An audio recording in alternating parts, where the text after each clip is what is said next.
Hi, I'm Jacob. I'm Joe. This is part 2 of the discussion of the flat Earth debate proper. In this episode, we're, like I said in the last one, kind of getting into the real meat and potatoes. This disagreement about what the scientific method means. Things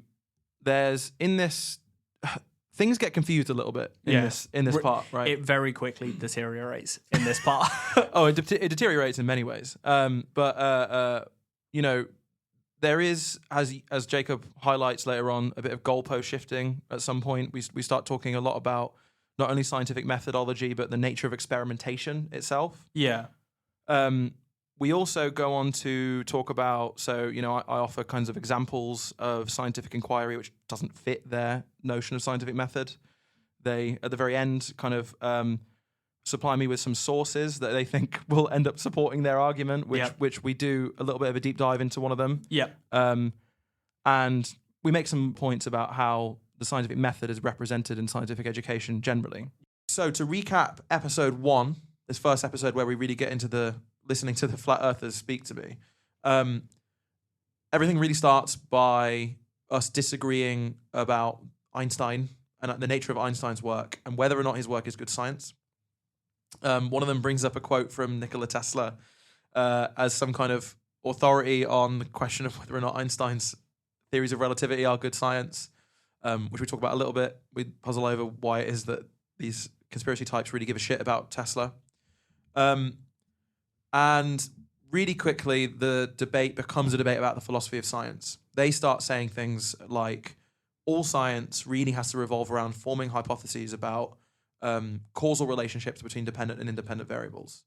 And the kind of argument they're trying to make is because Einstein's papers, not that they've ever read them, Einstein's papers aren't just focused on this very narrow task of making hypotheses about relationships between dependent and independent variables, that therefore Einstein science is bad science. That's their real claim. Yeah, and also they don't even necessarily say the claim in such a coherent way as you just did. Oh, yeah. Because they just keep talking about the scientific method. Like that's it. Like they first bring it up, and this is what we talk about in the last episode. The scientific method, like first step, make an observation, then make a hypothesis, and all this kind of stuff. And because Einstein's not following that, and so it introduces this idea of demarcating science by what follows this step-by-step scientific method and what doesn't. Yeah, and that really kind of becomes the main topic of the conversation going forward in all the future episodes that we're going to do, really. This question of what is science, what makes it distinct from non-science, so on and so forth. So, I hope you enjoy the flat earthers getting progressively angrier and angrier at me. Yeah, there's going to be some shouting in this one. Yeah. We'll hop straight into the debate then. Yeah, we'll kick it off. Cool. Enjoy.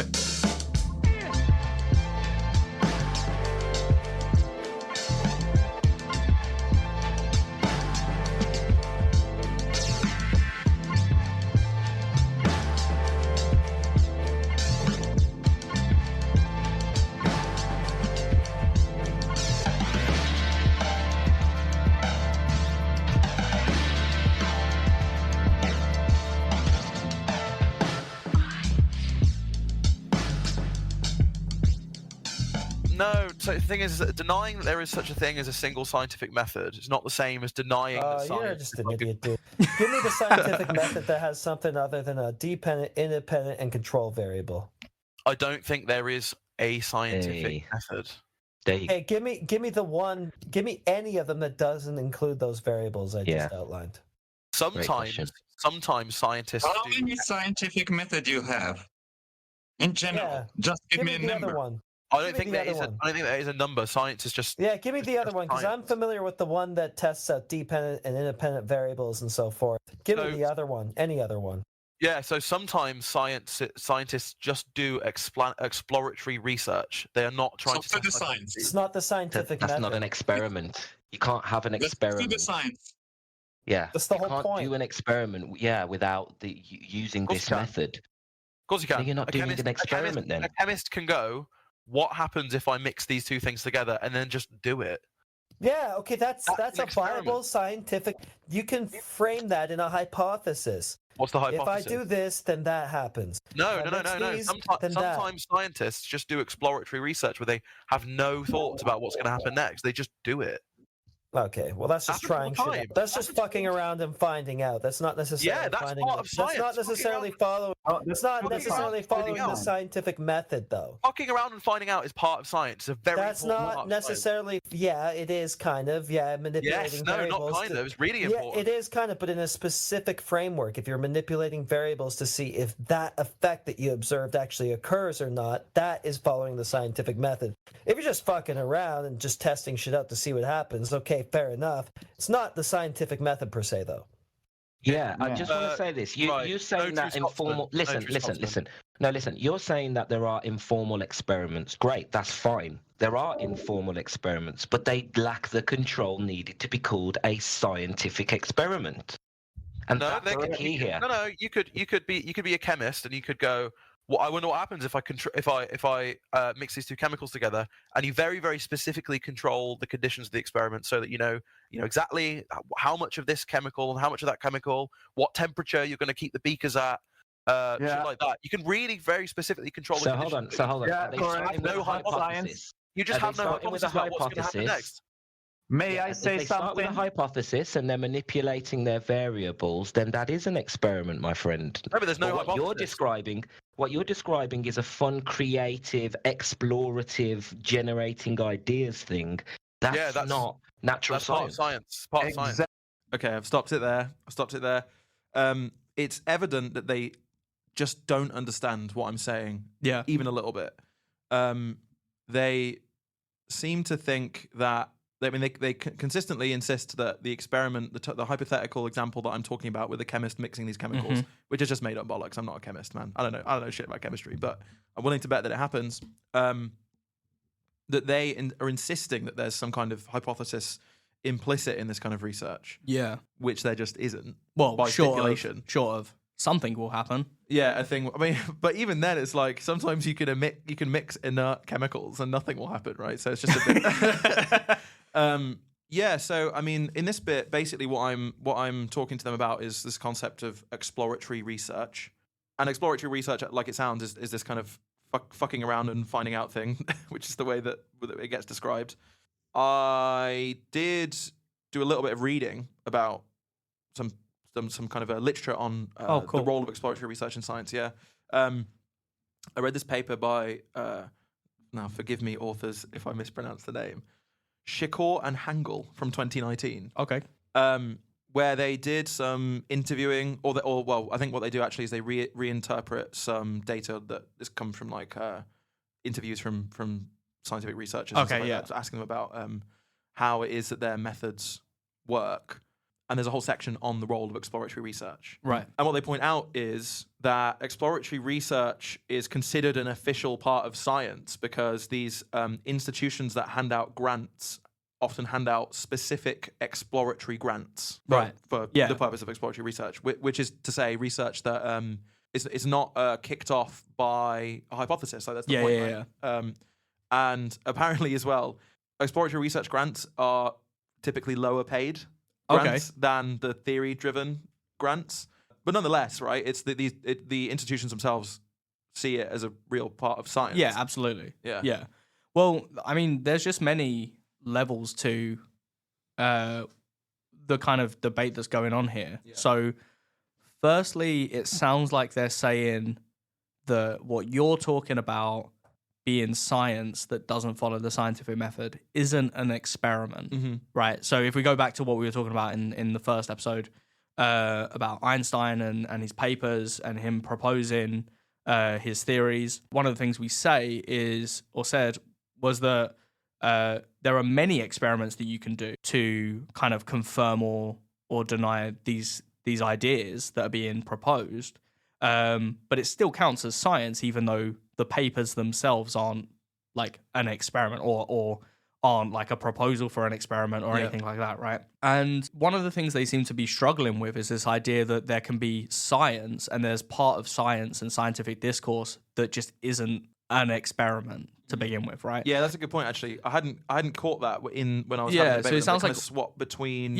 science and experiments. They seem to swap between those pretty freely, as though they're the same thing. Yeah, as if they're identical, and clearly they're not, right? Like obviously, there's going to be people who propose ideas, like big ideas, like Einstein. Well, yeah, there are theorists, right? Yeah, and there are many experiments that you can then do that can be used to confirm those theories, right, or deny them or whatever.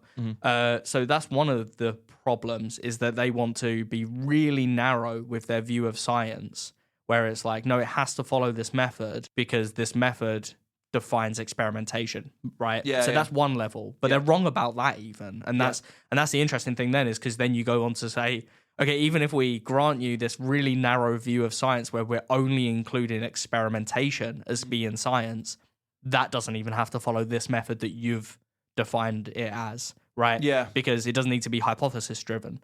You can do experiments where you don't even have a hypothesis. So you've got like this big collection of things that we want to call science.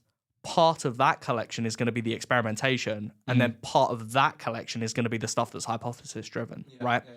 And it closer to probably being like Venn diagrams, right? Because some theories that aren't based on experiments might still be hypothesis driven, right? Like we don't want to be exclusive to that. But yeah, it's just like they confabulate science and experimentation, and then you even demonstrate through examples of exploratory research, right? And yeah, you're right. Like, I mean, I'm not a chemist, right? But it just seems so plausible that that's a thing that can be done, right? Because the thing is one of the things that they said in some of the clips, and they might go on to say it again, but in some of the clips that we listened to in the first part, in the last episode, is they keep saying like, oh, you start with this observation. But the thing is that a lot of science deals with things that aren't observable, that especially aren't observable to the naked eye, aren't things that you would just come across naturally in your everyday life. And so if you were to only ever do science by starting off from that position, then science is going to be completely reduced on what it's able to do, right? Like, because one of the things you're going to need to do is start looking at the things that are difficult to observe. And at that point, you're not going to have an idea of what happens, right? You're not going to have a hypothesis or an observation to start with to make a hypothesis about. You need to do the exploratory research to then start. And in the most charitable way, it might be the case that good exploratory research might then lead to further experimentation that is more controlled in the way that they're speaking about it. But then it just seems absurd to arbitrarily cut off the first part of the experimentation where they didn't have the hypothesis to begin with, right? And say that that's not science, because it very clearly is part of the scientific process. Definitely. And a lot of the time, that kind of exploratory research, the non-hypothesis driven research, is important for pinning down what your possible hypotheses can be. Right? And so as an example, often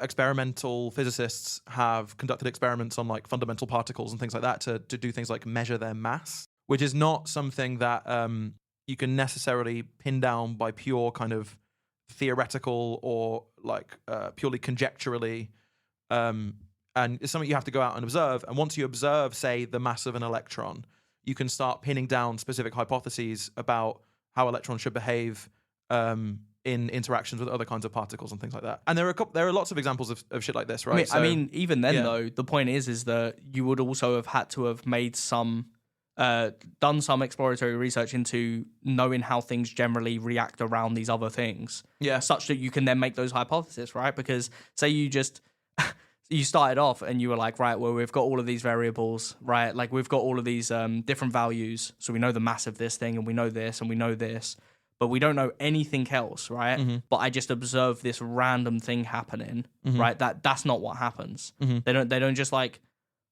look in like a what are the things that they use to, because obviously you don't actually observe the electrons, right? So like, I mean, there are many different ways. The old school way of doing it is using like what are they called? Like a cloud chamber. Cloud chambers, yeah. That's what I remember from like A levels. Yeah. Me too. My experimental physics knowledge is quite it's not great to be perfectly honest. But yeah. But anyway, the point being is that like it's not like they rock up to work with and the science begins at when they make some observation about some behavior that occurs. Then they hypothesize why it is that behavior occurs like that, and then they test that further. Right? We're not trying to deny that the further testing doesn't happen, but it's not like by accident that they came across these cloud chambers. They designed machines to do the exploratory research to be able to refine their experimentation such that they can make hypotheses. And it's just the guys in this debate just seem to be like really unclear as to what it is that they think scientists are doing, like, or at the very least they think that people, and they probably wouldn't call them scientists, people are doing all of this first base like exploratory stuff, but that's just what was it that he says, that that's just fun fun creative inquiry or whatever, that's not really science, because science is for some reason defined as just following this method. And actually that touches on a point that's going to come up again and again and again, which is that these guys argue with me in a circle, because I give them these kind of hypothetical, abstract, admittedly, examples of types of non-hypothesis driven research, and then like more concrete examples come down the line. You do actually start providing they provide it. Sorry, they provide you with actual examples of non-hypothesis driven research. What was I going to say? So I talk about this stuff, which is stuff that scientists do all the time and is immediately plausible that scientists do all the time and they have to do. And like I said, there are specific grants that institutions give out for this kind of research, right? So scientists do it, and I'm using these things as examples to show that, no, look, there's important parts of scientific research and kind of methodology, if you want to call it that, that involves hypothesis-driven research. And they just go, actually, no, that's not science. That's right? So that's pseudoscience. Right? Pseudoscience. One guy does go far enough, that far to say it's pseudoscience. Being paid off by a big science. If you had brought up that there are grants for this research, they definitely would have just... They definitely the point is that there's loads of scientific research that gets funding that they would deny. They think it's real science, right? Everything that NASA does is basically So a lot of what NASA does is probably exploratory research. To be perfectly honest, right? Because like if they want to, they're going to go like like climate scientists at NASA are going to go and just measure things about what's going on, different climates in different parts of the world on the surface of the Earth. They don't necessarily go into that with a hypothesis, right? It's really interesting that you just brought up that as an example, actually, that I hadn't really considered. One of the things that I hear often about the problems with things like climate science is that they go in with a bias already. Which it sounds like if you're not doing exploratory research, that you would have to, right? Like if you're following what they're saying, you have a hypothesis-driven... so if someone goes in already expecting that the results are going to demonstrate climate change or something. Or not necessarily expecting, but the exploratory research, if you really just go in with no idea about what's going to happen that's next, exactly what it is that you're doing. You might imagine there'd be kind of maybe less bias going on or something. Which they emphasize is quite an important part of science. There's bias that comes in, like he talks about it in a minute. He tells me that, one of them tells me in a second that the chemistry example I gave, if there's no hypothesis, then the outcome of that experiment where you mix the two chemicals and go, I don't know what's going to happen next. They say that bias will enter, and I'm just like, how? What the fuck are you talking about? But we can get onto that in a sec. I guess I don't really have that much more to say about this bit. No, it's just really interesting how they, and keep an ear out for that for the rest of it, because the moves from science is only the stuff that follows this method, right? They have this really narrow sort of definition of science. And naturally, because the scientific method that they're talking about is a step-by-step procedure for experimentation, that almost kind of entails that they think that science is only ever experimentation. To be honest, that might... I don't know, because I didn't ask them explicitly. If I did ask them explicitly, it might be that they say something like that. Because, reach your mind back to the last time we met to discuss these clips. They hate mathematics and they hate... Right? So they're kind of like... They're like anti-theory. That's pro-experiment. Even though, in truth, but there cannot be experiment without theory, but that's not something they're cognizant of. But then further to that, though, once again, even just at this moment, it just being hypothetical, later on there's going to be more concrete examples of it. You demonstrate experimentation that isn't following this method. Yeah. And then they deny that as well. So it's just yes. so it's not even that they just go, right, all of the stuff that surrounds experimentation, like, so in a science department at universities or in labs or whatever, there are going to be some people who aren't doing the experimentation, right, but they're doing some other work that allows for the experimentation to happen. I can imagine in these guys' minds that that's like admin stuff. Like, those people aren't scientists, right? They're like the admin that facilitate the real scientists being able to do the experimentation, but then you turn around and you go, no, but look, there are real scientists who are doing this experimentation, but it doesn't follow the method that you've outlined that you get taught in high school, right? Or even before. Or it might do, to be fair, but I mean, as we'll go on to talk about in a bit, I think that we've seen them talk about how, like, what's the first step of the scientific method? Make an observation. I'm so glad you've learned it. Now by I've learned it. Finally. I know the truth. But later on, we see them when they start, throwing sources at me or whatever. More sources. I can't remember if they've linked me any already. I don't think so. Okay, right. But they start throwing some at me, and we get to see the whole thing, the whole scientific method, the step-by-step thing that they give me from, like, biologydictionary.com. It's going to be. And one of the points here is that maybe you can fit this stuff into into the kind of schema they send me, right? But it's only because the schema they send me is like contentless kind of triviality. Yeah. Like it kind of it's a quote unquote scientific method where you can fit literally anything into it, right? So therefore it really kind of means nothing. It's not helpful at all. It's not informative. It doesn't really help you understand what scientists are actually doing if anything can be fit into it, right? But yeah, anyway, so should we just continue? That's not natural science. Exactly. That's not science. Shut up. That's not science. That's like you are telling me a chef cook in the kitchen is, how much time I will have to put this thing on fire to change its structure. Oh, you consider it science. That's not science. When you're telling me that someone is just doing some stupid stuff in a lab, if I mix this with that, will it be salty or something like that? No, that's not science. So, I mean, I agree with your temptation to say that it's not science on the basis that someone just cooking in a kitchen obviously doesn't have, like, that much control over the conditions of their... Correct. Yeah, correct. But actually... food scientists do exist, and they do actually just do exploratory research, like what you described. They just have, like, more sophisticated equipment that will allow them to control the conditions of the experiment better. Research isn't an experiment, though, and that's what we're trying to tell you. If you don't have proper controls and you don't follow this method, then you are allowing biases and all sorts of inconsistencies to affect your results. Yes. The reason why there's a method is to make sure that there is no biases and that you are trying to prove the causation of the phenomenon you're witnessing. If you're not doing that and you're posing it as science, by definition, it's pseudo.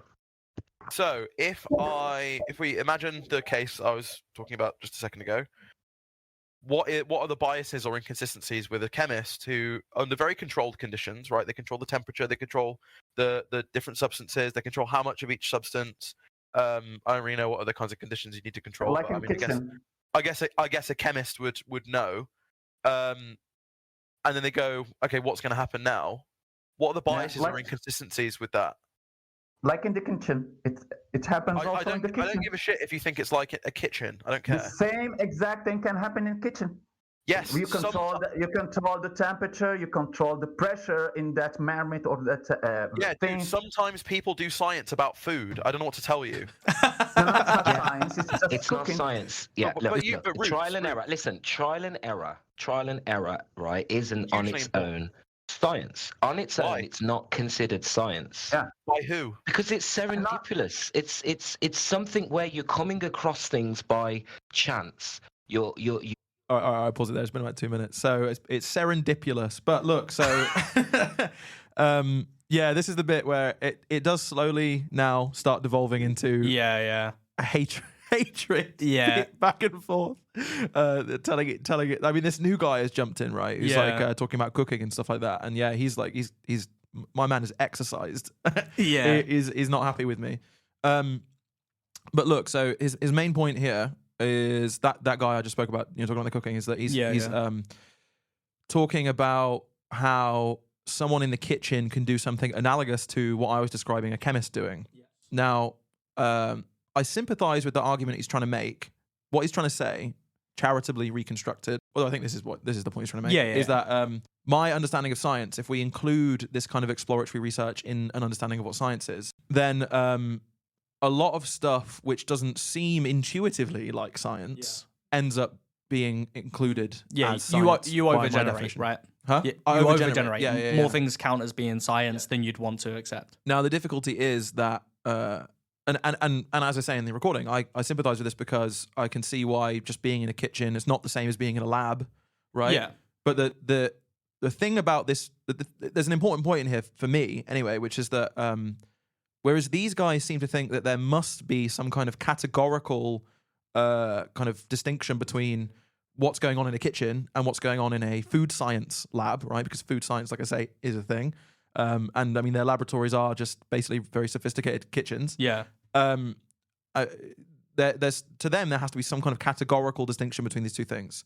I, on the other hand, take the view, which I think is, I think is the correct view, otherwise I wouldn't take it, that there is no categorical distinction between scientific inquiry and what you might think of as kind of ordinary, everyday inquiry. Yeah.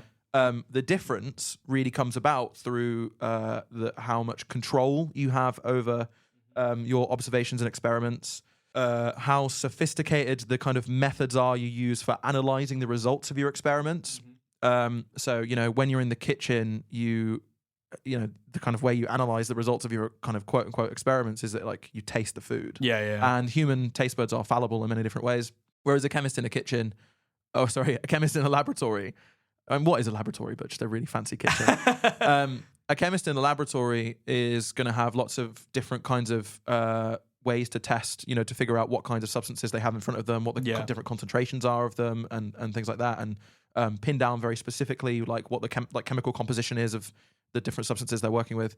The difference there is that those two cases lie on a continuum of kind of precision, specificity, and control. But there really isn't a sharp line between them. I don't make that point in this clip, but I think that's the lesson. That's the lesson we should draw. I mean, the thing is, you basically do, right? Yeah. Because you do point out that the only difference is the sophistication level of control, like the sophistication of the machinery that they're working with and the control that they have over what they're doing. But so I can see where the guy's coming from when you first proposed, look, you've got this chemist and you've got these two chemicals in these two beakers, and you're like, I don't know what will happen when I mix these together. I don't actually have even enough of an idea that I could form a hypothesis to say that this is what I'm testing against. Like I can't even sensibly come up with one that wouldn't just be a guess. But I'm just going to mix them together and find out. And that being like kind of similar to when you're like cooking without a recipe, being like, I don't know what will happen when I add this herb or spice or whatever to this mix. And then you add it and then you taste it and you go, this is what happened, right? And then he's saying, well, look, your definition overgenerates because now all of a sudden every single person in the world who's cooking without a recipe, who doesn't have an idea of what would happen when they add a spice or a herb or whatever to their meal, so they add it. Now all of a sudden they're doing exploratory research, right? And that seems inaccurate, right? Yeah, that's the idea. But I sympathize with you. I mean, as just anecdotally, me and my family will often, when a new product, like a new snack or something will come out, we'll like jokingly say, "Oh, we'll try that for science, right? to see if it tastes nice, right?" Which is different, right, than what we're saying.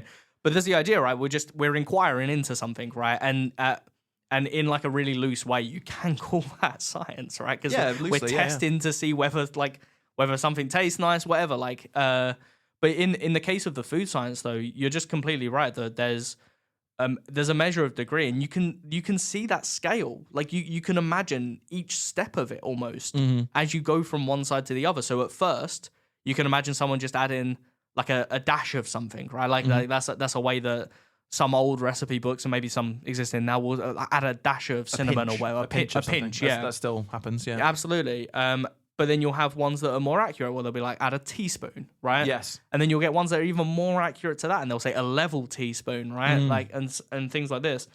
To the point where you're not even talking about teaspoons. Now you're adding certain grams of things, and then you can, do you know what I mean? And you can almost see the scale with examples as it gets from the really loosely someone cooking in the kitchen, like the kind of loosely defines just someone cooking in the kitchen, to someone doing food science, right? Yeah. And they're working with the exact same things, like as in like the same kind of ingredients, right?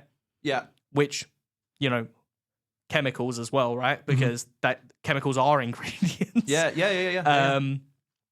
And then like they and then you can also see like the kind of measurement kind of getting more sophisticated as you go from just kind of taking a spoonful of it and tasting it as you're cooking it, all the way up to sticking it into a machine that can identify the internal structure of the chemical, right?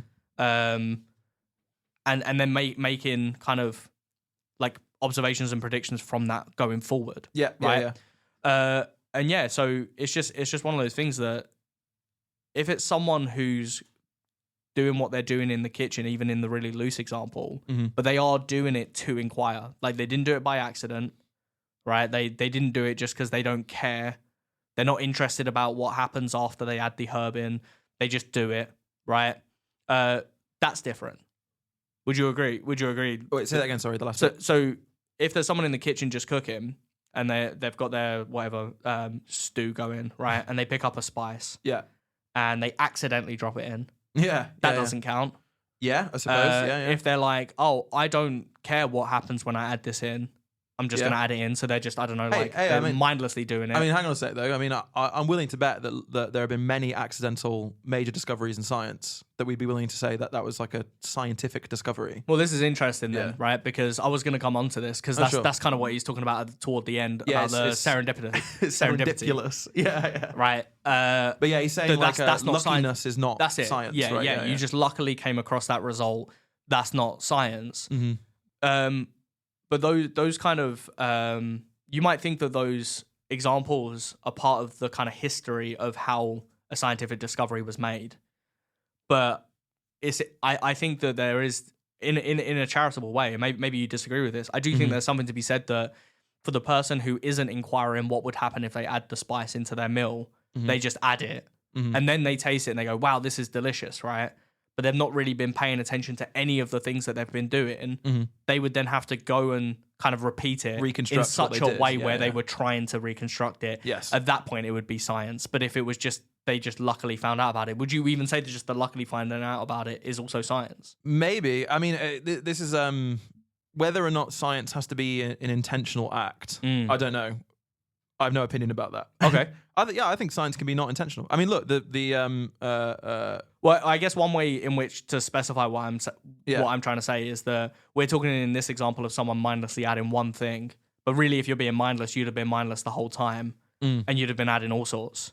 Yes. And there's no way of identifying what it is specifically that's had the effect that you're taking as being the discovery, well, right? Look, and that's why repetition would be useful. So I should be careful about what I want to say here, which is that I sympathize with the idea that just cooking in a normal kitchen is not actually science. Like someone talks about science to you, that's not what you think about. Yeah. You think about normally people think about the stuff that goes on in white coat laboratories, things that go on at universities and things like that. Impossible to pronounce names of chemicals. Or like crazy Latinizations and things like that. But what I think is that cooking is a kind of inquiry that is definitely continuous with science. Now, can inquiry be accidental? Inquiry itself? Yeah, I think so. I mean, I've never ever actually heard someone define inquiry, but certainly you can learn things about the world by accident. Yeah, 100%. So in that sense, okay, yeah. Well, I mean, my only kind of reservation to that is I'm not sure whether that discovery counts as inquiry. Like, I mean, inquiry specifically does sound like it needs an intentional to be thing. Maybe. Look, here we go. Here's the answer. If it needs to be intentional, then no. If it doesn't need to be intentional, then yeah. I mean, it's another kind of thing that is continuous with science. Yeah. And also, it can still be continuous in such a way that it can then produce science, right? In a meaningful way, which maybe is which may like because this is the thing. I'm almost certain this isn't true. Go on. But there's the whole folktale about gravity being discovered because of an apple. Oh, the dropping. apple, yeah. That would be serendipitous, right? Yeah. But this is kind of what I mean. At that stage, you wouldn't necessarily think the apple falling on the geezer's head is enough for it to count as that science, but it could be part of the history of the discovery, right? Yes.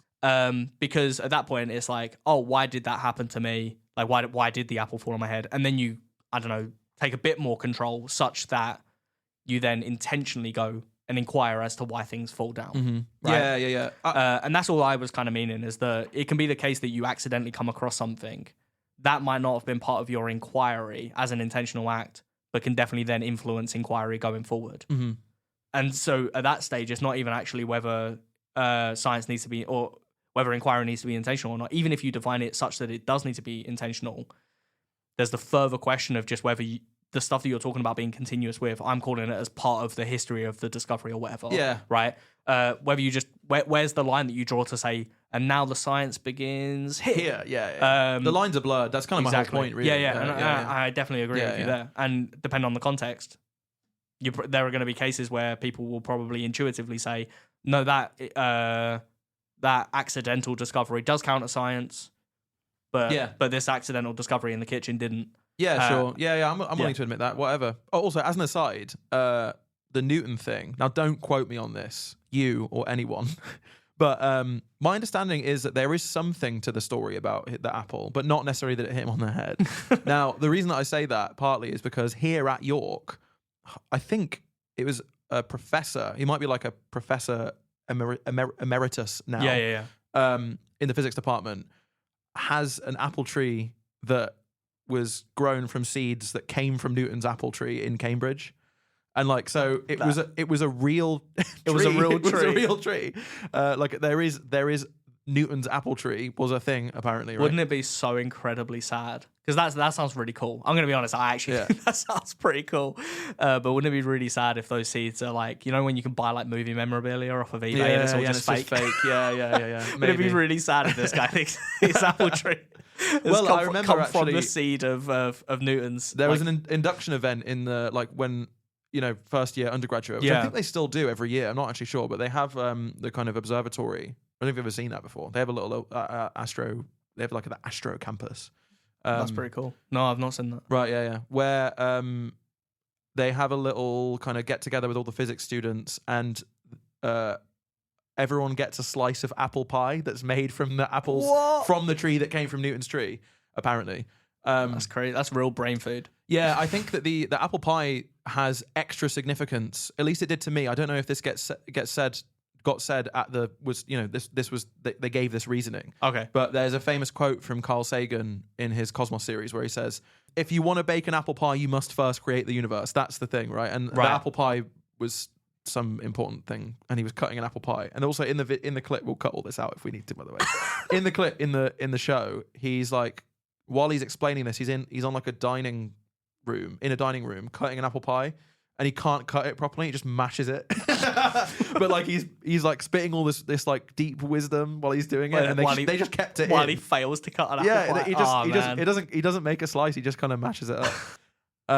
But anyway, yeah. But yeah, so I can't believe there's something to that story, I think. So you got apple pie at the physics induction and beer, apple pie and beer versus the wine and cheese of the philosophy department.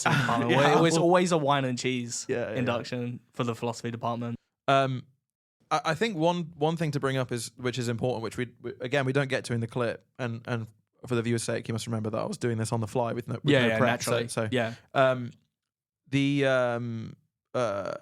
the point really of what's going on here, if you really like look back to what we were originally arguing about, which is like, you know, Einstein and stuff like that, is they think that there's this kind of privileged form of inquiry, which is science, and they must think that the way they're defining science has something to do with it. And when I say privileged, what I mean is, if someone calls something science, it's like someone says, they show you a research paper, and they go, "This is good scientific research," and you read it, then it seems like if it's true that it's good scientific research, it's the kind of thing where if you read it, you've got some reason to believe what's being said in it, right? Some reason. I mean, it's like the gold standard of inquiry is kind of the idea. And so the way they're defining what science is presumably has some kind of connection to why they think it is that science is this kind of privileged form of inquiry. And now, like, when we get to this point where I'm pointing out loads of things which, even if they want to just go ahead and be like, no, it's not science, we define it this way, that's that. Yeah. Then what I'm doing is pointing out lots of different features of inquiry that their definition doesn't include, but are still like important features of inquiry that make for good inquiry. Yeah. So it just kind of means that the way that they're defining things now, and the way that they're arguing now, like makes it's pointless. Like they're not. Yeah. Do you know what I mean? It's like it's pointless for the case that they were originally trying to make. Yeah, absolutely. And you can almost kind of see that in their responses to you, because you'll bring something up and they'll go, "Yeah, that's generally good," or "Yeah, that's good, but it's not science." Yeah. So it's just like yeah, that's really helpful. The but label it's not science. Yeah, it's now really useful. The label science now, according to them, just like isn't that important anymore. Yeah, it's just like a categorization, right? Of what we call things that follow this specific method. But as you point out many times, says who? Because it sounds like a lot of people would say the opposite. Got an idea of what works, so you're using the trial and error to make phenomena happen. Great, but that is what's considered serendipitous. It is not controlled, and it's how you come across things by accident. But that isn't science. Listen, it's using scientific methods, we agree, but you're not doing a scientific experiment with trial and error unless you have controls and a hypothesis, and you are then going to try and find the cause of the phenomenon. Says you. That's the definition. It says all the fucking citations that were just posted that you just let's have a little look. Oh, are these tiny children? Yeah, he's already doing it. He's already doing it. You are just determined to say nuh-uh to anything we say to you. Like children. You are doing like children. No. You guys are. Yeah. You are doing California Institute of Technology, and then we've got this guy in Discord who says, "I'm a master's. I know." This is nature.com. I just linked the biologydictionary.net definition. If you like that better than a grade school textbook. But I just love how the Glober here is rejecting the citations of basic science. If this was the other way round, he would be all over these citations trying to prove his point. I wouldn't. I'm saying you're only holding this position because of your bias. This is crazy, dude. You called flat earthers science deniers. You guys, you guys have been chanting science denier for years, and then you come in here and act exactly that way. Science. It's the most fucked up thing I've ever witnessed. It's like projection. Yeah, it's just what is happening in this world? It's so stupid. You're literally denying. I mean, you've literally, like in your own words, denied it. Like, we give you a citation of what the fuck it is and what it does and what the hypothesis is for and what the variables are for, and then you just go, I deny that. You're literally a science denier. So in your own citation. So your own citation from Nature here. They're actually talking quite a lot about non-hypothesis-driven, quote-unquote, experimentation and science. So, for example, they say, quote, "For example, the Human Genome Project was considered by many at the time to be a serious break with the notion that proper biological research must be hypothesis-driven. But the project proceeded because others successfully argued..." Hypothesis-driven. No. They just said that is an example, the Human Genome Project, of non-hypothesis-driven research. But they continue, the project proceeded because others successfully argued that it would yield information vital for understanding human biology. And then at various other points, they refer to, quote unquote, cares? They refer to useful quote information unquote, doesn't have to come through the scientific method. They refer to quote unquote classical hypothesis-driven experiments, which implies there are such things as non-classical, non-hypothesis-driven experiments. I've not read this whole article. Yeah, I know what you did is you went straight into it looking for some sort of way to ham wave. No, dude, critical point that was out. Shut up, dude. Shut up. Shut up. Your own it literally source, says bro. right here. Shut your mouth. That source. Shut your fucking dumbass. Source. Shut your dumbass up. It says not by screaming all the time that you can get. Yeah, awesome. That's probably my favorite thing. Yeah, of the whole so thing. good. Oh my god! So everything just happened again, basically, where they, they did this whole circular argument thing where none of that is real science. They sent me a source which I actually don't have to hand now, which is unfortunate. They sent me a few sources, and we'll talk about them as we go. Yeah, there was one which was this It said it was from Nature.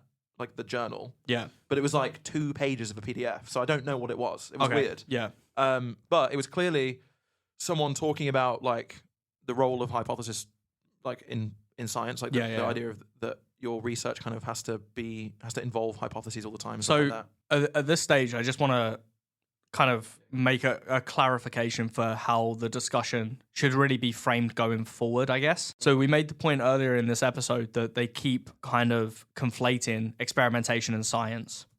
Now, at this stage, it seems like the real discussion is just about whether you can have experimentation that isn't following the scientific method as they've laid it out, right? Yeah. So from now on, and I guess this was kind of the point even before as well, like when you were talking about the chemist just doing kind of fuck around and find out research, right?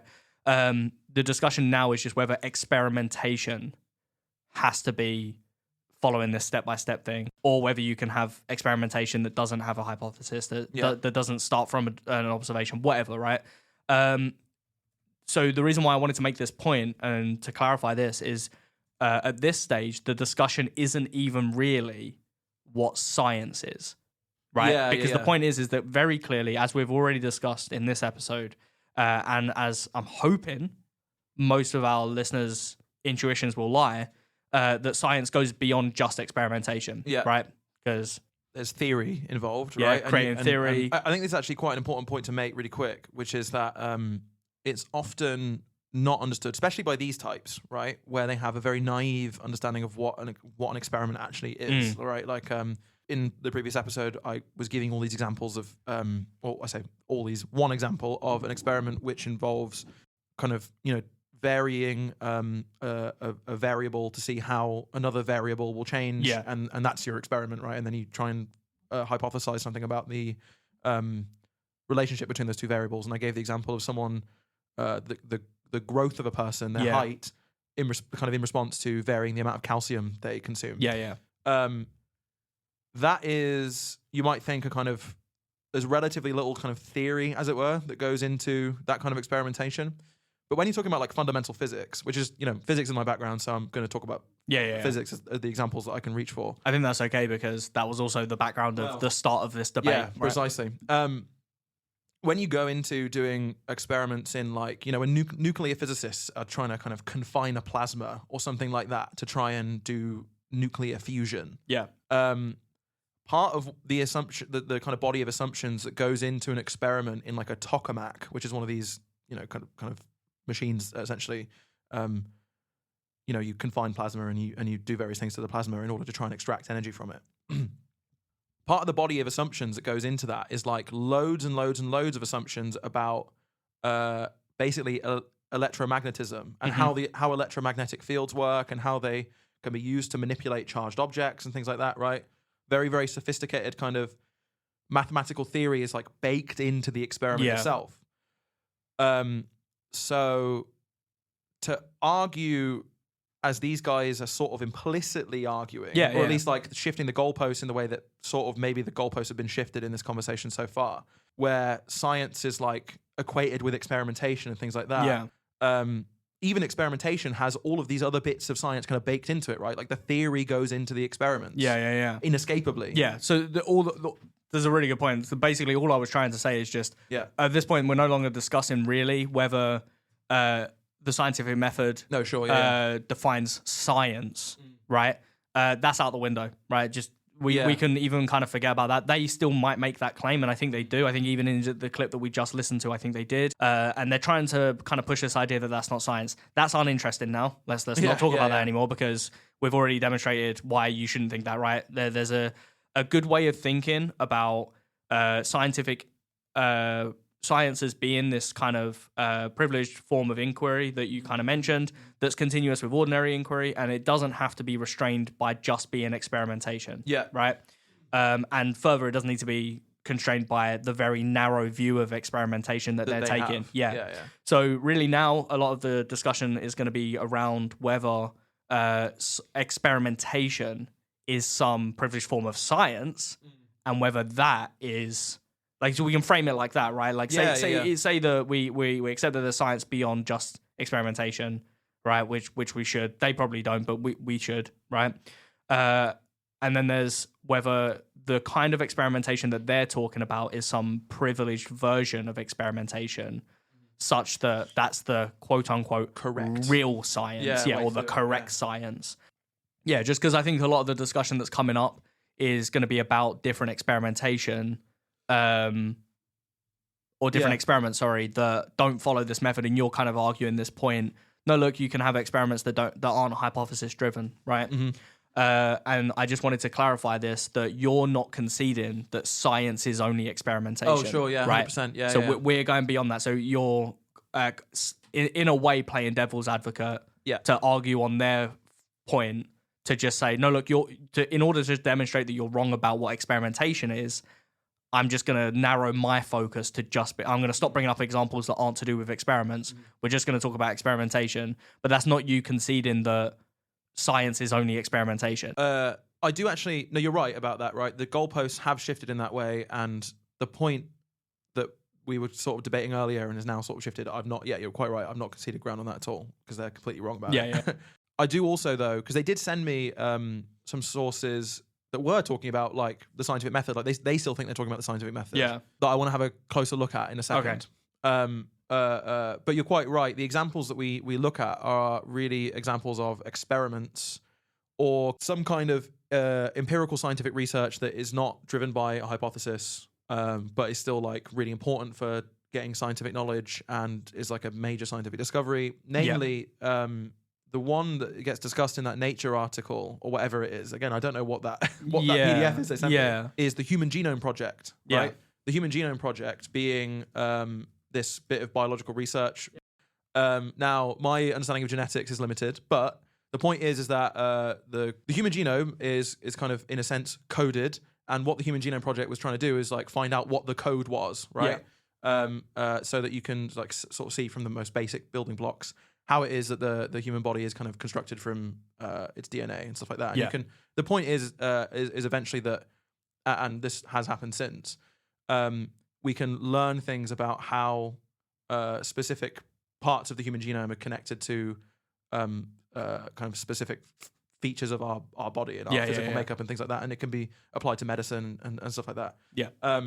There was no hypothesis going in about what the structure of the human genome very specifically was. Yeah, naturally. Right? So it's not hypothesis driven. And the source that they give uses this as a really important example of biological research, which is not hypothesis driven. And the they there is the people that you're debating with. Yeah. They give me a source which is, like, half of the text talks about how there's loads of really important research in biology which is not hypothesis driven anymore. Yeah. And then I find that in the text because I read it with my eyes, which they didn't do. Yeah, so it's maybe even worth pointing out that there's a bit in the clip that we just played where Joe doesn't say anything. Yeah, I'm reading it for a little while, right? Because he's reading, and whilst he's doing that, they're yapping away. They're not taking the time to read it. They're just calling me stupid. And saying that, what was it? It's the most fucked up thing he's ever witnessed.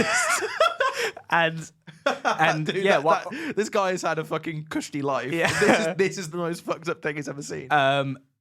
So, like, they're kind of just like, jumping on you about it, and you're just, like, patiently taking the time to read the thing that they've said, which also, by the way, is the thing that they then go on to say that you're not doing, that you're just like using your bias to just not look at the citations that they're providing you. They say that. They're like, oh, you're already trying to ignore the evidence that we're giving you. And it's like, no, I'm not. I've read it. Yeah. And this is what the evidence says. One thing that one of them says is like, oh, yeah, you're just going in to try and specifically find bits that contradict what we're saying. And I didn't say this, but I'm thinking like, well, if you're going to show me like a kind of authoritative source, it probably shouldn't say anything that contradicts what you're saying. Yeah. And I mean, even if you were doing that, that's not a problem. Yeah, not really. Yeah. I mean, unless I was like clipping. I say clipping. I've watched too much YouTube. Unless I was kind of quoting out of context. Yeah. But I wasn't. I mean, like it was 2 pages. There's not much context, And if the start of the thing that you started talking about to do with the human genome, if the start of that section was like, this absolutely crazy person dreamt of a scenario where this thing happened, and then it ended by them going, but none of this makes any scientific sense, so we refute it or something like that. You skip those bits and just read the dream. It was they were just speaking very literally about a bit of research that is like called into question how important the role of hypothesis is in scientific research, right? Yeah. And I suppose I don't know what the context of that source is, so it might be part of some kind of broader point about how research ought to be funded in science and things like that. But that paper they give is perfectly happy to call all that kind of stuff science, but and they're not, right, which is the point. That's the thing is that once again shouldn't be. I mean, I'm about to make a claim that I'm sure is questionable by some people, given that this started off by saying that Einstein's theories don't count as being science, right? I was just the Human Genome Project is famously known, right? It's not some weird sideline niche bit of it's like a really important bit of science that people definitely recognize, and as a result, and it says this in the clip that you said, as a result has led to lots of discoveries that are really scientifically significant. Yeah. And to then turn around and say, oh yeah, it's all well and good that it makes useful discoveries in the future, but it didn't follow the method, so it's not science. It's not science, yeah. It's just like, as you mentioned before, what use is that definition of science? Yeah, it doesn't. How useful is science if that's what we're narrowing it down precisely, to? Yeah. I think I make a similar point to that in a minute, in the next bit of the clip anyway. But so really quickly, I wanted to, maybe not so quickly, but I wanted to have a look together at this source that they give, right? Okay, let's have a look. So they link this site to me. It's called Biology Dictionary. So this is this website is just a bit of, it's an educational resource for biology students. Yep. Right. Now, there are a few things to say about. I have a lot of critical things to say about this, right? Which is I'm not trying to slight the people who wrote it or the editors or whatever. I think that this source is representative of how the scientific method, quote unquote, is taught to science students in loads of different educational contexts. So this is not just a failure of this one website. Yeah. So there's an image which has in big blue writing steps of scientific method, right? And it's directed. So there's step 1, 2, and so on up to 7. Now here are the steps. I'll read them out for the listener very quickly. Step 1, make observation. Step 2, state problem. Step 3, identify variables. Step 4, formulate hypothesis. Step 5, design experiment. Step 6, collect data. Step 7, draw a conclusion. Now, that is a very rigid way of understanding science. Yeah. It's clearly directed. There's step 1 to 7, and it comes in arrows order. Pointing through it. Yeah. They say quite clearly that they say in one of the sections, the first step of the scientific method is to make an observation about the world around you. Before hypotheses can be made or experiments can be done, one must first notice and think about some sort of phenomena occurring. So they're committing to this kind of more rigid structure, right, in the early bits of this article. Yeah. Then when they move on to the asking a question, right, because they have this step, asking a question as the second step instead of stating a problem, which I guess is supposed to be a similar thing. Yeah. They then say, sometimes this step, the second step, is actually listed first. Okay. Which they've said quite clearly in the previous section can't be done. Oh God, yeah. Or at least they said they've at least weakened the ordering quite a bit, right? Because earlier on they say it has to be. Yeah, absolutely. Right? Yeah. I mean, I'm sorry. There was a pause there because I was pulling a face. Yeah. I'm just not sure how you could ask the question before making the observation. Well, I mean, yeah, I don't know either. I don't know why someone would be able to list that as being first. So you ask the question, then you go and observe something. It's like that clearly is. Yeah. Anyway. Yeah. I mean, who knows? I mean, look. So they. But yeah, they definitely do say that the order can be flipped, despite including an image. Yeah, and then with clear arrows. They also say that they say, quote, the exact steps of the scientific method vary from source to source, and they actually link the Stanford Encyclopedia of Philosophy article on the scientific method. That probably explains how that gets sent to you later on. Yeah, I think it does. Okay, yeah. Which I was wondering how they brought that up. Yeah. But so the idea here, I remember when I was kind of thinking about this episode, I went away and did a little bit of reading. Right. Yeah. There are these things in the world called like teaching journals, right? Yeah. Which is like research journals and where they publish articles specifically for teachers to think about how to teach, right? Yeah. I read this interesting paper, which is quite short, by, again, apologies to the authors if I don't get the pronunciation of their names right. Wivagg and Allchin from 2002. So this is actually like, relatively old paper. It's like 20 odd years old. Yeah. And they're complaining essentially about this kind of overly rigid scientific method that kind of gets presented to you in early education. Yeah. So as well as the problems that we identified with this specific source, where they're just not, they're not necessarily willing to, it's not clear whether they're committing to the idea that the scientific method comes in this order and it's always in this order, or it's just all up in the air and, these are all just sort of steps that scientists sometimes take. Yeah. But anyway, so I read this paper. I think a lot of the critiques they make of this kind of way of thinking about the scientific method are prescient, and I want to go through them a little bit, right?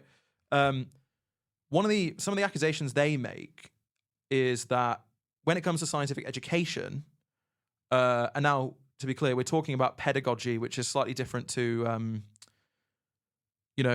it's not, I mentioned before, it's not always the case that you want to teach young children, especially, the exact precise truth about things, because you need to simplify things for children sometimes, right? So questions of pedagogy sometimes, and how to teach young children don't always align with the matter of fact. Yeah. But one of the things that a lot of the critiques they have is how it's misleading, essentially. One of the things that they critique it for is saying that it presents scientific work as algorithmic, which it's not.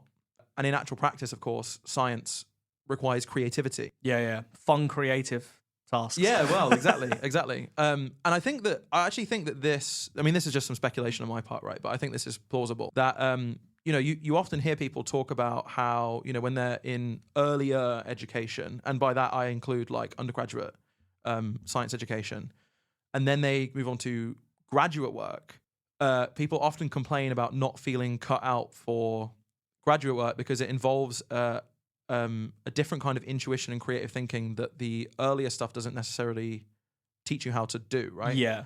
Another critique that they make is that sometimes this kind of stepwise scientific method is sort of emulated in the way that scientific research papers are organized. So you have a section, I remember doing like lab reports and things like this, right? You have sections about kind of you kind of break your research down into sections about one section about kind of the your question or hypothesis, then you'll kind of set up the experiments where you identify all your variables, and then the experimental design and methods, and then the results, then the data, and then the conclusion, right? Which is fine for making your research comprehensible to someone else, but doesn't necessarily, they claim, and I think this is probably correct, doesn't necessarily match with any kind of chronology or even the logic of the scientific research that you did while you were carrying it out, right? Yeah.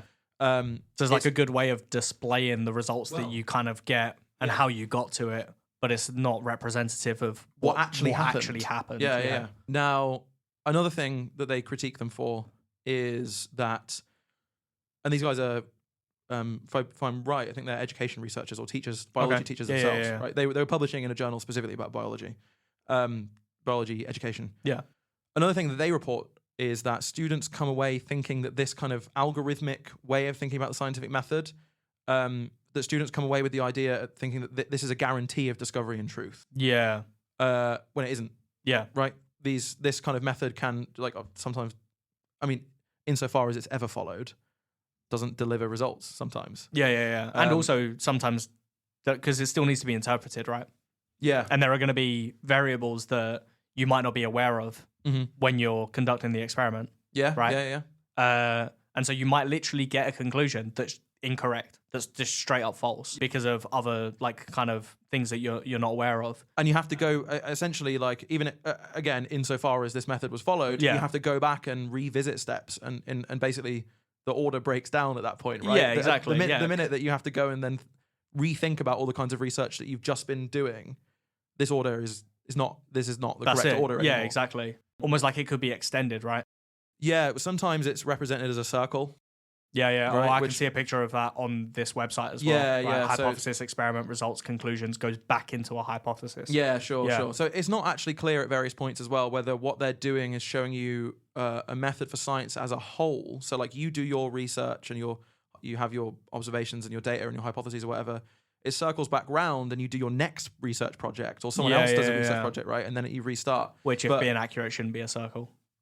Maybe. I mean, it depends how you... Definitely, because it's not the same hypothesis, so it shouldn't be linking back to the same one that you had before. I suppose that's true, although it links back to the step, which is create hypothesis or whatever, right? But even so, within one given scientific research project, you're going to revisit these various steps at various stages, like to refine your hypothesis or refine your experimental setup or like reanalyze your data in a new way and stuff like that, right? Like the order breaks apart very, very quickly. So the alternative kind of pedagogy of scientific method that these guys recommend, which again, I completely sympathize with, is that science is not, scientists don't follow a method, but rather have a toolbox that you reach for tools that suit your specific goals at any one time, right? Like people understand what a toolbox is. They include things that they think should be, so not, again, it's not steps, but kind of tools that they think are kind of importantly distinct from the steps that we've just been talking about in this like 7-step method. And here are a few examples, right? So they talk about model building, right? Which is different from, I mean, model building never really gets discussed in this, right? I mean, at best, you might include it in drawing conclusions. Maybe. Right? Yeah, maybe.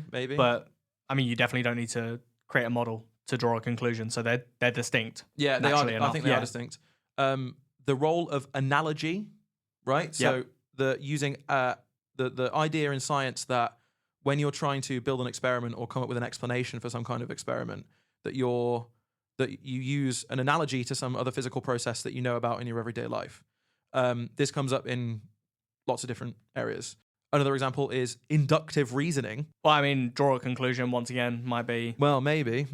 Especially if you're taking the conclusion to not just be, in this specific instance, this is what follows from this, but this can now be generalized that more broadly, this affects this in this way. That would be inductive. It would. I have something to say about that in a second, so we'll get onto it. Cool. The other two examples are chance and play, right? Which we talk about in the clip. Fuck around and find out. Yeah, exactly. And then like simulation building, which actually is kind of like model building, sort of the same thing. Similar, yeah. Yeah, it's pretty much. I mean, simulations are models built on computers, right? Yeah. You're quite right. So we should say when we're talking about inductive reasoning is kind of distinguished from deductive reasoning, where deductive reasoning is kind of like reasoning about what follows from what logically. So, mathematical reasoning is deductive, right? You start from a bunch of kind of mathematical premises and then conclude a result. And that's kind of like, there's like a kind of logically airtight kind of argument. Kind of like a robustness about it. Yeah. And whereas inductive reasoning is kind of probabilistic reasoning about kind of patterns in the world. And you try and infer things about, every single one of us has a great amount of confidence that the sun is going to rise tomorrow. We have this confidence because of a kind of inductive reasoning that, well, the sun has risen every day of our entire lives and every day of human history, as far as we're aware, right? And so we infer from that pattern that the sun is going to rise again. That's a kind of inductive reasoning. It's probably going to rise again. We can be quite confident about that. Scientists engage in that kind of reasoning all the time. This kind of method, it says draw a conclusion, but it doesn't say anything about how you go about drawing a conclusion. Yeah. Right? There's a lot of stuff that's baked into reasoning and science that is completely left out of this draw a conclusion thing, right? One thing that I think is left out, I mean, maybe you want to include this in draw a conclusion, but it's not clear. It seems to me like the idea of this conclusion drawing is you're drawing conclusions about your own experimental data and stuff like that. Yeah. Is one important thing about science is how to integrate your findings into scientific knowledge as a whole. Yes. How to look at the... I was just thinking that myself. Right, yeah. How to look at the results of your experiment and your data, compare it to other kinds of completely different kinds of experiments and kind of like theoretical kind of background assumptions that you share in your scientific community, and trying to figure out how to make those things match up. Yeah. Because sometimes they don't match up, right? Which is when important scientific discoveries come about. Nothing is said in any of these resources about how that happens. Yeah. Or what to do when you're confronted with that. Yeah, exactly. Yeah. And also importantly, a great amount of scientific research, like any other academic research, is published in the form of debate. Yeah. Debate between academics about different ideas. How do you go about kind of figuring out who's right in certain different kinds of disagreement scenarios? Yeah. None of that is discussed here. Yeah. Because this method, if anything, is really talking about basically what goes into writing a research paper, like an experimental research paper of some kind, right? Yeah. Or at least it maps onto that. Like even then, it's not clear that it does that. None of that stuff is really included.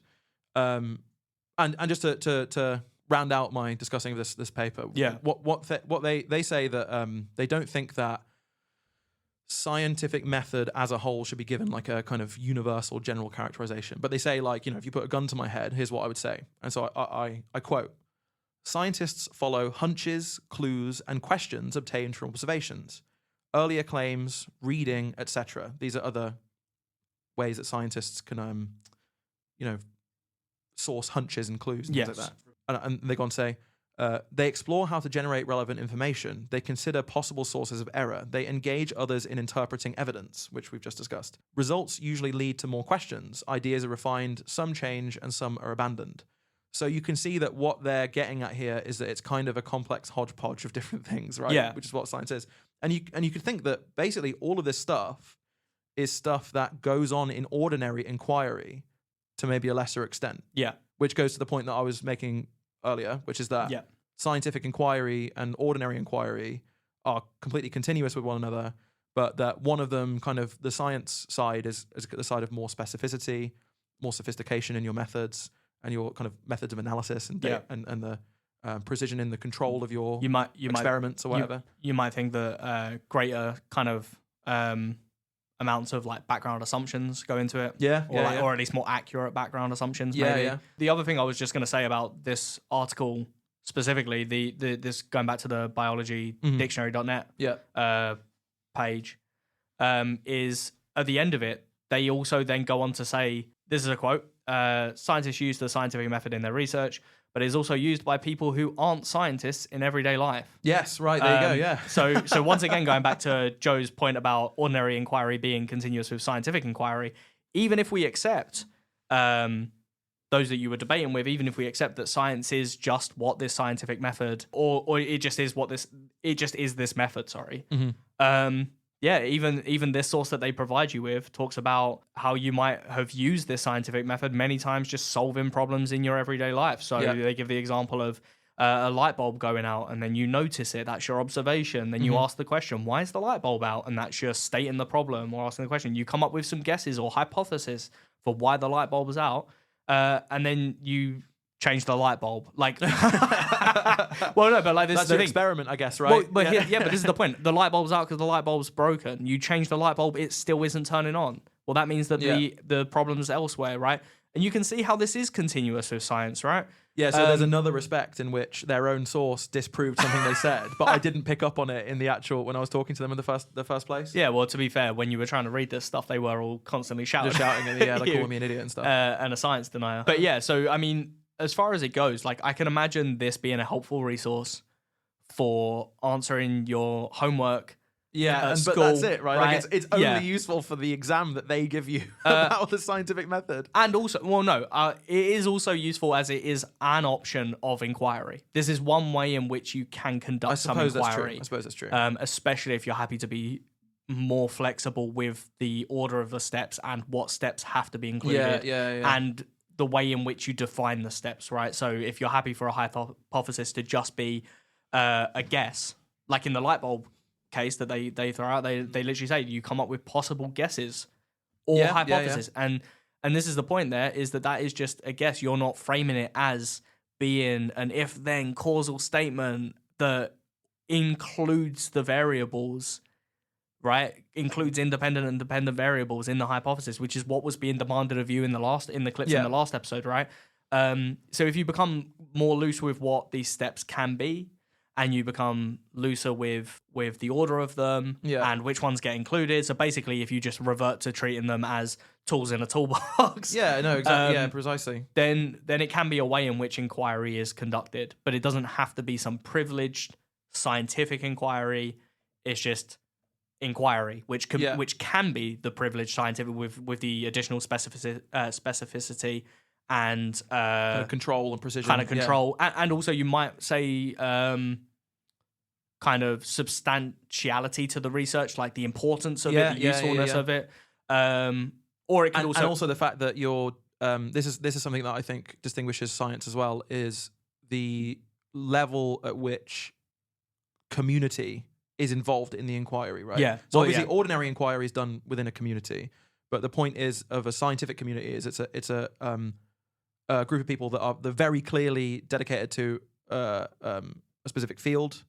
They share a number of background assumptions that they all understand in quite a lot of precision.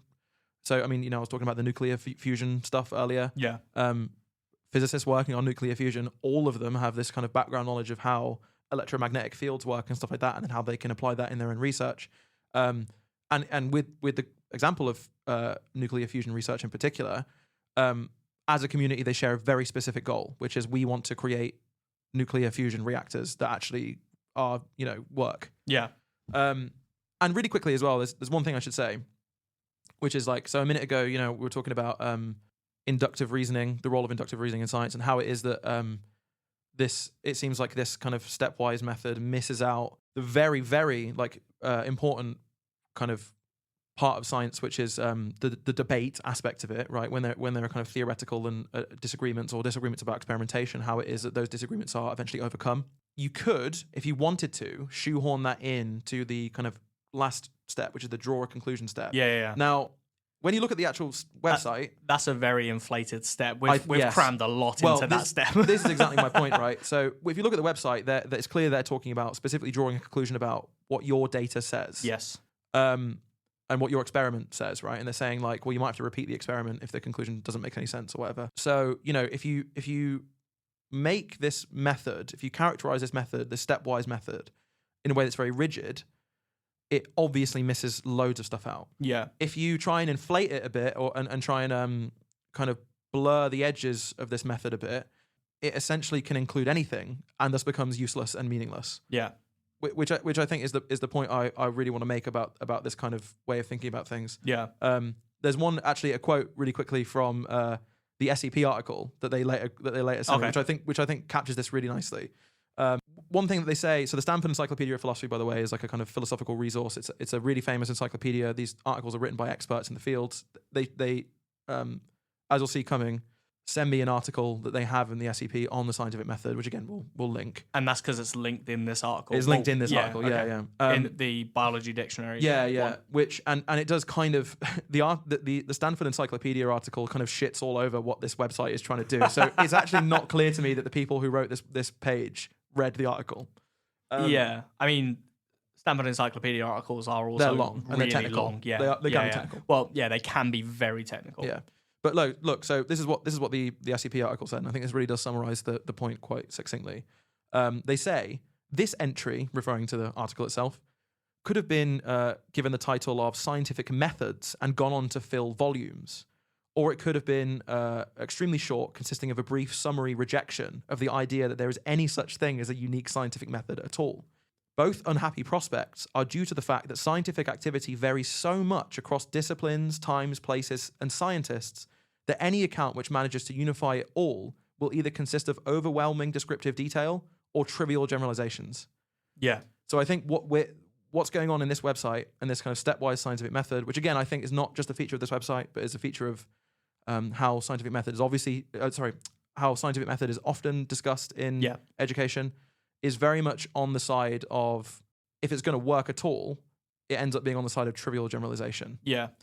It's great to actually see these articles after having listened to the debate, because that quote that you just read out is paragraph 1 of section 1. Yeah, it's the first one. They don't even read that. So it's wild that they read the title of the article saying scientific method, and they went, wow, here's a very long, detailed, kind of influential looking source. We'll send that to you.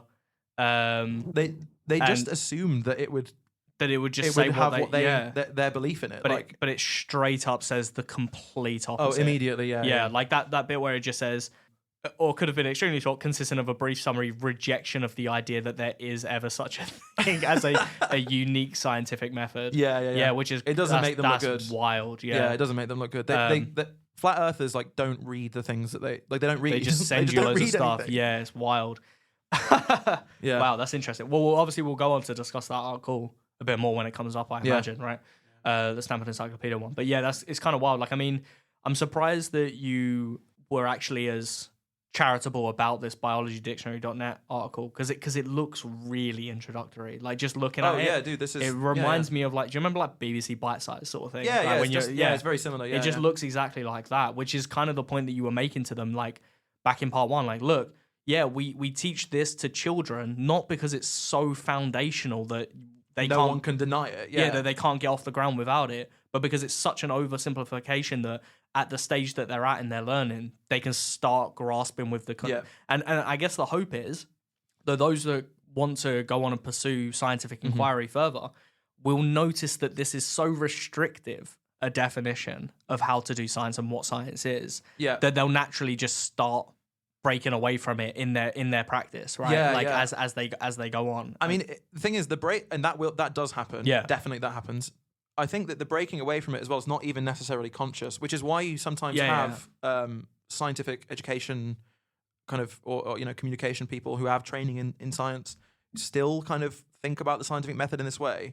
Is that the intuition of a scientist when they're doing science, thinking about how to analyze data, thinking about how to set up an experiment, is extremely powerful, and that really science. I mean, if we want to kind of get be kind of Aristotle-like about it, science is a techne, right? It's a kind of it's a techne in the sense that science is a craft. It's an art in a way, an art in the broadest sense. It's obviously not like painting, but it is an art in the sense that kind of like woodwork or blacksmithing is an art or a craft. Or, because, like cooking or baking. No, quite. Yeah. Because, I mean, it's often not the case that, basically never the case, I imagine, that a carpenter or a blacksmith is got like a super rigid algorithmic method that they've got to build everything. I mean, in a factory, they might have that, right? But if you have a craftsman, he has intuitions about how he should go about doing his craft. That's it, yeah. And I think scientists have intuitions about how to go about doing science that are extremely powerful and obviously are extremely powerful because they lead to often world-changing discoveries. Yeah. To the extent that you don't always have to think about this method stuff while you're going. It just doesn't always have to cross your mind. Like, I'm almost certain that the lab doesn't have a poster on it. Listing these steps, and before they make any decision, they go over and check the poster to make sure that they're on the right step. And I wonder if this analogy is at all helpful or accurate. But it just kind of came to mind when you were talking about like blacksmithing and stuff like that. Yeah. And then I brought up like cooking and things like that. That when you're like maybe new to cooking, you'll like set loads of timers. Yeah. You'll follow recipes really, really rigidly. And you will do things step by step as you're like kind of honing your intuition about how long things take and what's the best, like kind of most effective way of using certain techniques to get various outcomes. But then when you become kind of more, when you've like more mastered the art or the skill, you don't need those as much because your intuition is much more powerful at guiding you through that kind of thing. Well, I mean, that's why they have, I mean, it's the same reason we have them as well. But I mean, that's why when you do a PhD, you have a supervisor, right? Because you have someone kind of there that has developed that intuition over time. Who can help you hone yours. Yeah, they can help you hone your own, right? Yeah. And that's a good point, actually, because as I've gone through my PhD, coming towards the end of it now, I look back at the kind of practices that I had in my first year, and I can notice the steps that I've taken to get better at the things. Such that I don't have to rely on some of the things that I used to have to rely on. Yeah, 100%. And this exact same thing happens in science. And in neither case, I mean, obviously you're doing a philosophy PhD. Philosophy is not the kind of subject where it's there is a rigid method that everyone follows. Definitely not. But you've nonetheless developed your intuition in that way. That's it. Yeah. Without having to consult a graph that tells you how to do philosophy. Yeah. And scientists do exactly the same thing. There's no difference in that respect. Yeah, absolutely. Okay, I think we can leave the discussion there for now. We'll look at the kind of next few clips in the next episode. Thank you for listening to The World As It Becomes. You can find us on Instagram, Twitter, YouTube, TikTok, and Blue Sky at TWAIB_podcast. Although for Blue Sky, that's a hyphen rather than an underscore. And you can also email us at theworldasitbecomes@gmail.com. The World As It Becomes, all one word. Thank you.